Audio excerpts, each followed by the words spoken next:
In the next subtopic, let's talk about finite population versus infinite population. Let's have a short English class. Again, we repronounce it as finite and infinite. So not infinite, okay? Not finite. Finite and infinite. If you say finite population, there's a fixed number of elements. Therefore, you know how many are there. If you say infinite population, remember the word infinity. It means it has no end. You cannot count it. So you don't know how many elements are there. Again, if you know how many members are there, that's a finite population. But if you don't know how many elements are there, we call it an infinite population. You can go over the symbols. The first property, the mean of the sampling distribution of the sample means is equal to the population mean. Remember in our first solving, let's go back. Here, remember in step 1, what's the population mean? 3. Let's go to step 6. In step 6, what is the mean of the sample means? Still 3. That coincides with property number 1. The mean of the sample means is equal to the mean of the population. Next, for variance, if it's finite, we have this, we add this one. This is the finite population correction factor. So you multiply it with this one. What's the big N? The big N is the population size, while the small n is the sample size. Infinite population. You might ask, ma'am, what is a population size? Example, there are 1,000 in the population. 1,000 is the size. But if out of 1,000, we only take 100, 100 is called sample size. In the infinite population, you only have this as your formula. For the standard deviation, actually the easiest way is the square root of the variance is the standard deviation. It's just the same. Now, let's have more facts here. The standard deviation is also called as the standard error of the mean. So it means that the smaller your standard deviation, then the smaller the standard error is. So it would be better if you have a smaller standard deviation. That's the central limit theorem. Let me summarize the central limit theorem. The central limit theorem states that as your sample size becomes larger, the sampling distribution of the mean approaches the normal distribution regardless of the shape of the population distribution. Now, how does it work? For example, your data can be like this one, or it can be skewed, or it can be like this. If this is the mean, it's not a normal curve, right? We call it skewed. Skewed distribution. Why? Because it's possible that many scores are below the mean. It's also possible that more scores are above the mean.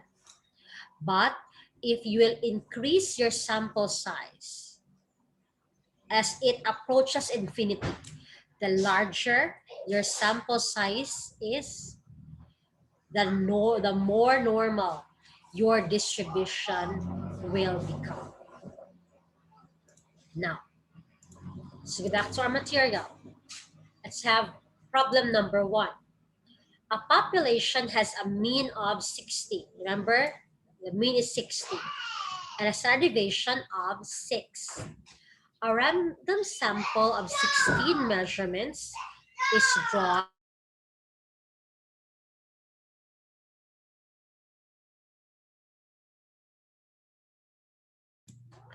A random sample of 16 measurements is drawn from this population. We need to describe the sampling distribution of the sample means by computing the mean, standard deviation, and the variance. Let me first snip the problem.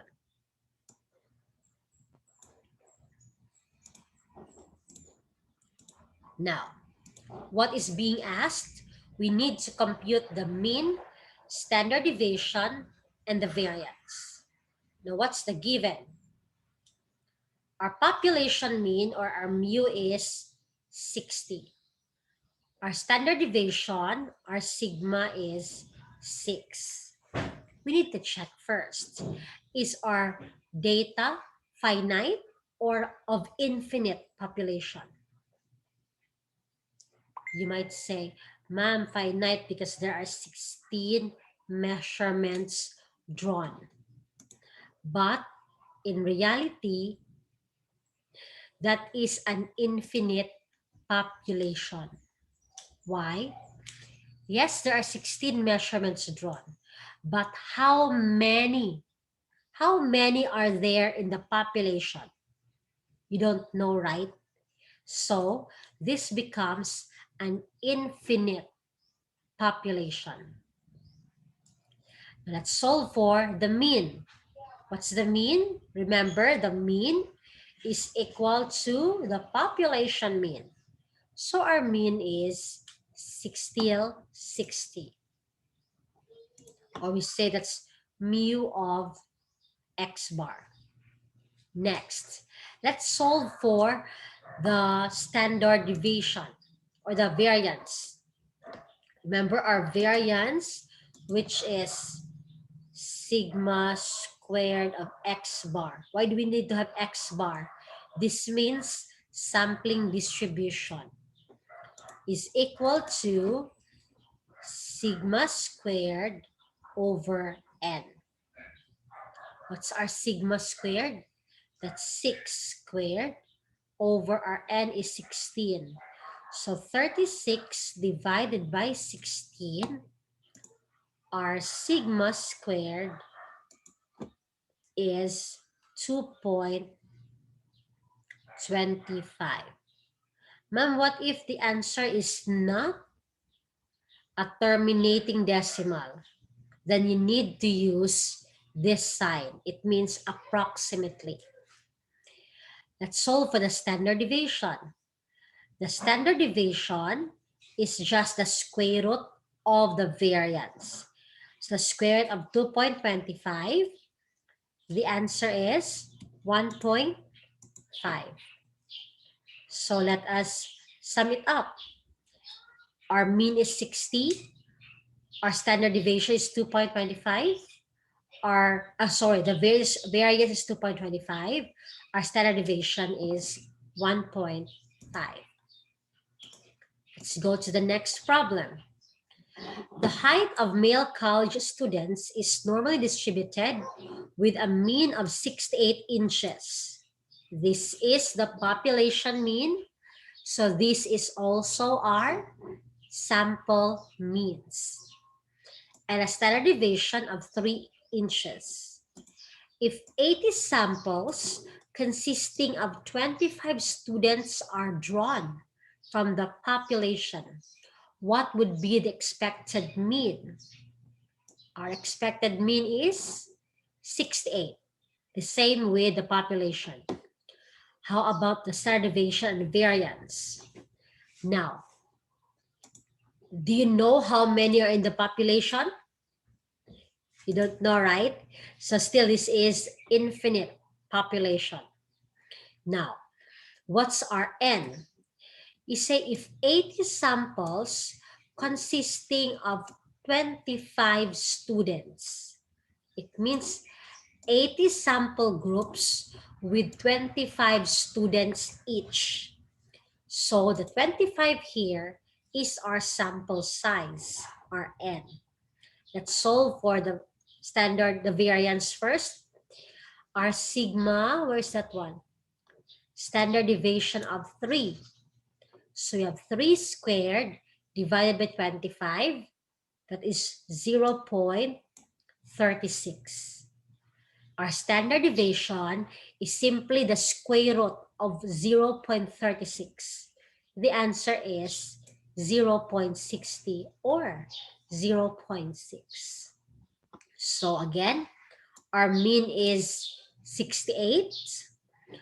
Our variance is 0.36.